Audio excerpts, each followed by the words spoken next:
ನಮ್ಮ ವಿರಾಟ್ ಕೊಹ್ಲಿ ಅವರು ಇವತ್ತು ತುಂಬಾ ಹೈಲೈಟ್ ಆಗಿದ್ದಾರೆ. ಇದು ಮೊದಲು ಸ್ಟಾರ್ಟ್ ಆಗಿದ್ದು ಸಿರಾಜ್ ಇಂದ ಅಂತ, ಅದು ಸಿರಾಜ್ ಅವರ ಕಾಲಿಗೆ ಬೀಳುತ್ತದೆ ಅಂತ ಹೇಳ್ಬಹುದು. ಇನ್ನು ಫ್ರೆಂಡ್ಸ್, ವಿರಾಟ್ ಕೊಹ್ಲಿ ಅವರು ಯಾವ ರೀತಿ ಅಂದ್ರೆ ಅವರಿಗೆ ಡಿಕ್ಕಿ ಹೊಡೆಯುತ್ತಾರೆ ಅಂತ ನಮಸ್ಕಾರ ಎಲ್ಲರಿಗೂ, ವೆಲ್ಕಮ್ ಬ್ಯಾಕ್. ನಾನು ಮಂಜು, ನೀವು ನೋಡ್ತಿದ್ದೀರಿ ಮಂಜು ಸ್ಟೋರೀಸ್. ಫ್ರೆಂಡ್ಸ್, ಇವತ್ತು ಇಂಡಿಯಾ ಮತ್ತು ಆಸ್ಟ್ರೇಲಿಯಾ ತಂಡಗಳ ಮಧ್ಯೆ ಬಾರ್ಡರ್ ಗವಾಸ್ಕರ್ ಟ್ರೋಫಿಯ 4ನೇ ಟೆಸ್ಟ್ ಪಂದ್ಯ ಅದ್ಭುತವಾಗಿ ಆರಂಭವಾಗಿದೆ ಅಂತ ಹೇಳ್ಬಹುದು. ಹೌದು ಫ್ರೆಂಡ್ಸ್, ಇದೊಂದು ಜಿದ್ದಿನ ಪಂದ್ಯ ಅಂತ ಹೇಳ್ಬಹುದು. ಯಾಕಂದ್ರೆ ಈ ಪಂದ್ಯ ಡಿಸಿಷನ್ ಆಗಿದೆ. ಯಾಕಂದ್ರೆ ಈಗ ಎರಡೂ ತಂಡಗಳು ಕೂಡ ಸಂಬಲವಾಗಿದ್ದಾವೆ. ನಮ್ ಇಂಡಿಯಾ ಗೆದ್ರೆ ಕೂಡ ಇಂಡಿಯಾ ಈ ಸೀರೀಸ್ ನ ಗೆಲ್ಲುತ್ತೆ, ಆಸ್ಟ್ರೇಲಿಯಾ ತಂಡ ಗೆದ್ರೆ ಆಸ್ಟ್ರೇಲಿಯಾ ಈ ಸೀರೀಸ್ ಅನ್ನು ಗೆಲ್ಲುತ್ತದೆ. ಈ ಸೀರೀಸ್ ಅನ್ನು ಗೆಲ್ಲೋದು ಪ್ರಾಮುಖ್ಯತೆ ವಹಿಸುತ್ತದೆ ಅಂತ ಹೇಳ್ಬಹುದು. ಯಾಕಂದ್ರೆ ಫ್ರೆಂಡ್ಸ್, ಇದೊಂದು ದೊಡ್ಡ ಪಂದ್ಯವಾಗಿರುತ್ತದೆ. ಬಾರ್ಡರ್ ಗವಾಸ್ಕರ್ ಟ್ರೋಫಿ ಅಂದ್ರೆ ಹಲವು ವರ್ಷಗಳಿಂದ ನಡೆದುಕೊಂಡು ಬಂದಿದೆ. ಇನ್ನು ಫ್ರೆಂಡ್ಸ್, ಈ ಪಂದ್ಯದಲ್ಲಿ ನಮ್ಮ ವಿರಾಟ್ ಕೊಹ್ಲಿ ಅವರು ಇವತ್ತು ತುಂಬಾ ಹೈಲೈಟ್ ಆಗಿದ್ದಾರೆ. ಹೌದು ಫ್ರೆಂಡ್ಸ್, ಇವತ್ತು ದೊಡ್ಡ ತಪ್ಪನ್ನು ಮಾಡಿ ಫೈನ್ ಅನ್ನು ಕೂಡ ಬೀಳಿಸಿಕೊಂಡಿದ್ದಾರೆ ಅಂತ ಹೇಳ್ಬಹುದು. ಹೌದು ಫ್ರೆಂಡ್ಸ್, ಆಸ್ಟ್ರೇಲಿಯಾ ತಂಡದ ಒಬ್ಬ ಯಂಗ್ಸ್ಟರ್ 19 ವರ್ಷದ ಆಟಗಾರ ಬ್ಯಾಟ್ಸ್ಮನ್ ಅನ್ನು ಕೆಣಕಿ ಅವರ ವಿರುದ್ಧ ಜಗಳವನ್ನು ಮಾಡಿದ್ದಾರೆ. ಹೌದು ಫ್ರೆಂಡ್ಸ್, ಹಾಗಾದ್ರೆ ವಿರಾಟ್ ಕೊಹ್ಲಿ ಅವರು ಯಾವ ರೀತಿ ಜಗಳವನ್ನು ಮಾಡಿದ್ರು, ಇದರಲ್ಲಿ ಎಲ್ಲಿಂದ ಸ್ಟಾರ್ಟ್ ಆಯ್ತು, ಈ ಗಲಾಟೆ ನಡೆಯಲು ಮುಖ್ಯ ಕಾರಣ ಏನು ಅಂತ ಸಂಪೂರ್ಣ ಮಾಹಿತಿಯನ್ನು ಈ ವಿಡಿಯೋದಲ್ಲಿ ತಿಳಿಸ್ಕೊಡ್ತೀನಿ. ಅದಕ್ಕಿಂತ ಮುಂಚೆ ನೀವೇನಾದ್ರೂ ನಮ್ ಚಾನಲ್ಗೆ ಹೊಸಬ್ರಾಯಿದ್ರೆ ಈ ಕೂಡಲೇ ಸಬ್ಸ್ಕ್ರೈಬ್ ಮಾಡಿ. ಅಷ್ಟೇ ಅಲ್ಲ, ನೀವು ಕೆಲವು ದಿನಗಳಿಂದ ನನ್ನ ವಿಡಿಯೋಗಳನ್ನು ನೋಡ್ತಾ ಬಂದಿದ್ರೆ ಇನ್ನೂ ಕೂಡ ಸಬ್ಸ್ಕ್ರೈಬ್ ಮಾಡಿಲ್ಲ ಅಂದ್ರೆ ಈ ಕೂಡಲೇ ಸಬ್ಸ್ಕ್ರೈಬ್ ಮಾಡಿ ಫ್ರೆಂಡ್ಸ್. ಹಾಗೆ ಪಕ್ಕದಲ್ಲಿರುವ ಬೆಲ್ ಐಕನ್ ಪ್ರೆಸ್ ಮಾಡಿ ಆಲ್ ಸೆಲೆಕ್ಟ್ ಮಾಡಿ. ಯಾಕಂದ್ರೆ ನಾನು ಯಾವುದೇ ಒಂದು ವಿಡಿಯೋ ಹಾಕಿದ್ರೆ ನಿಮಗೆ ತಕ್ಷಣ ನೋಟಿಫಿಕೇಶನ್ ಬರುತ್ತೆ, ಅವಾಗ ನೀವು ವಿಡಿಯೋನು ಮೊದಲಿಗರಾಗಿ ನೋಡಬಹುದು. ಇನ್ನು ಫ್ರೆಂಡ್ಸ್, ಈಗ ಕೆಲವು 2 ದಿನಗಳಿಂದ ನಾನು ಫೇಸ್ ಕ್ಯಾಮ್ರಾ ವಿಡಿಯೋಗಳನ್ನು ಮಾಡ್ತಾ ಬಂದಿದ್ದೇನೆ. ಇದರಲ್ಲಿ ಏನಾದ್ರೂ ಮಿಸ್ಟೇಕ್ ಅನಿಸಿದ್ರೆ ಸ್ವಲ್ಪ ಕ್ಷಮಿಸಿ ಅಂತ ಈಗ ಕಲಿತಾ ಇದ್ದೇನೆ ಅಂತ ಹೇಳ್ಬಹುದು.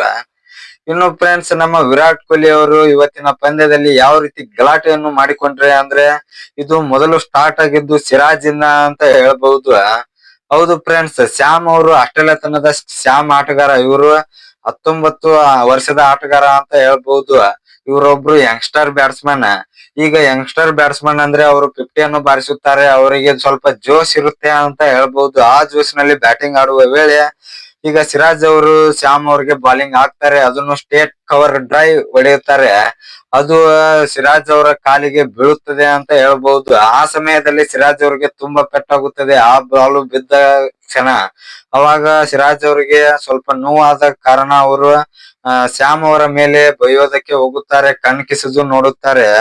ಆ ವೇಳೆ ವಿರಾಟ್ ಕೊಹ್ಲಿ ಅವರು ಅದನ್ನು ನೋಡಿ ಸಿರಾಜ್ ಅವರ ಮೇಲೆ ಗಲಾಟೆಯನ್ನು ಮಾಡುವುದನ್ನು ನೋಡಿ, ಅಂದ್ರೆ ಸಿರಾಜ್ ಅವರು ಕೂಡ ಕಾಲ್ ಕರ್ಕೊಂಡು ಹೋಗಿದ್ದಾರೆ ಅಂತ ಹೇಳಬಹುದು. ಯಾಕಂದ್ರೆ ಶ್ಯಾಮ್ ಅವ್ರದ್ದು ಏನೇ ತಪ್ಪಿರೋದಿಲ್ಲ, ಅವರು ಹೊಡೆಯಬೇಕಾದ ಕವರ್ ಡ್ರೈವ್ ಅನ್ನು ಹೊಡೆದಿದ್ದಾರೆ. ಅವ್ರಿಗೆ ಮಿಸ್ಟೇಕ್ ಆಗಿ ಕುಂತಿದೆ, ಅದನ್ನು ಯಾರಿಂದ ತಪ್ಪಿಸಲು ಸಾಧ್ಯವಿಲ್ಲ. ಇನ್ನು ಫ್ರೆಂಡ್ಸ್, ವಿರಾಟ್ ಕೊಹ್ಲಿ ಅವರು ಯಾವ ರೀತಿ ಅಂದ್ರೆ ಅವರಿಗೆ ಡಿಕ್ಕಿ ಹೊಡೆಯುತ್ತಾರೆ ಅಂತ ಹೇಳ್ಬಹುದು. ಶ್ಯಾಮ್ ಅವ್ರಿಗೆ ಹೋಗಿ ಡಿಕ್ಕಿ ಹೊಡೆದು ಬೈಯುತ್ತಾರೆ. ಇದು ತಪ್ಪು ಫ್ರೆಂಡ್ಸ್, ಇದು ಈ ರೀತಿ ಮಾಡಬಾರ್ದು. ಅದು ಕೂಡ ಒಬ್ಬ ಯಂಗ್ಸ್ಟರ್ ಆಟಗಾರ 50 ಅನ್ನು ಬಾರಿಸಿದ್ದಾರೆ ಅಂದ್ರೆ ಅವ್ರಿಗೆ ಇನ್ನೊಂದ್ ಸ್ವಲ್ಪ ಧೈರ್ಯವನ್ನು ಹೇಳಿ ಅವರಿಗೆ ಸ್ವಲ್ಪ ಸಲಹೆಯನ್ನು ಕೊಟ್ಟು ಹುಮ್ಮಸ್ಸನ್ನ ನೀಡಬೇಕು. ಅವರು ಬಿಟ್ಟು ಅವರ ಮೇಲೆ ಜಗಳಕ್ಕೆ ಹೋಗೋದು ಇದು ತಪ್ಪು ಅಂತ ಹೇಳ್ಬಹುದು. ಇದರಿಂದ ಕ್ರಿಕೆಟ್ ಬೋರ್ಡ್ ಅವರು ವಿರಾಟ್ ಕೊಹ್ಲಿ ಅವರಿಗೆ ಆ ಮ್ಯಾಚಿನ 20% ದಂಡವನ್ನು ವಿಧಿಸಿದ್ದಾರೆ ಅಂತ ಹೇಳ್ಬಹುದು. ಫ್ರೆಂಡ್ಸ್, ನೀವು ವಿರಾಟ್ ಕೊಹ್ಲಿ ಅವರ ಬಗ್ಗೆ ಬೈದಿದ್ದನ್ನು ನೋಡಿ ನೀವು ಎಲ್ಲರೂ ಕೂಡ ನನ್ನನ್ನು ಬೈಬಹುದು. ಇಲ್ಲ ಫ್ರೆಂಡ್ಸ್, ಇವತ್ತು ಆ ರೀತಿಯಾದ ತಪ್ಪನ್ನು ಮಾಡಿದ್ದಾರೆ ಅಂತ ಹೇಳ್ಬಹುದು. ಇನ್ನು ಫ್ರೆಂಡ್ಸ್, ನಿಮ್ಗೇನಾದ್ರೂ ವಿರಾಟ್ ಕೊಹ್ಲಿ ಅವರು ತಪ್ಪು ಮಾಡಿದ್ದಾರಾ ಇಲ್ಲ ಅಂತ ಕಮೆಂಟ್ ಬಾಕ್ಸ್ ಅಲ್ಲಿ ಕಮೆಂಟ್ ಮಾಡೋದ್ರ ಮೂಲಕ ತಿಳಿಸ್ಕೊಡಿ. ಇನ್ನು ನಿಮ್ಗೆ ಇದೇ ರೀತಿ ನಮ್ಮ RCB ಮತ್ತು ಇಂಡಿಯನ್ ಟೀಮ್ ಕ್ರಿಕೆಟ್ ಬಗ್ಗೆ ಅಪ್ಡೇಟ್ಸ್ ಬೇಕಾದ್ರೆ ನಮ್ಮ ಚಾನಲ್ ಅನ್ನು ಮಂಜು ಸ್ಟೋರೀಸ್ ಚಾನಲ್ ಅನ್ನು ಸಬ್ಸ್ಕ್ರೈಬ್ ಮಾಡಿ. ನಮಸ್ಕಾರ ಫ್ರೆಂಡ್ಸ್.